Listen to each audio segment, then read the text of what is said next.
Saudara, TNI Angkatan Laut dari Lantamal 6 Makassar menggelar vaksinasi pada para nelayan di perairan Barombong, Kota Makassar. Vaksinasi bagi nelayan ini dilakukan di atas laut dengan menggunakan kapal milik TNI Angkatan Laut. Para petugas mendatangi para nelayan yang tengah melaut dan memberikan vaksin COVID-19. Vaksin bagi nelayan ini diberikan di 3 wilayah perairan, yakni Makassar, Goa, dan juga Takalar. Vaksin di laut diharapkan bisa lebih memudahkan bagi para nelayan untuk mendapatkan vaksin COVID-19. Kembali Lantamal 6 Makassar melaksanakan serbuan vaksin khususnya kepada masyarakat maritim di sekitar Takalar ataupun Makassar dan Goa dan sekitarnya. Sasaran saat ini adalah di perairan Barombong, ya.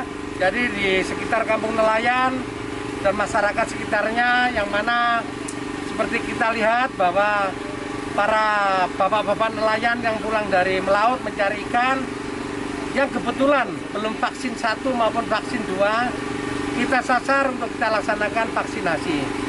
Tentunya ini bukan masalah keterlambatan karena kesempatan dari beliau-beliau itu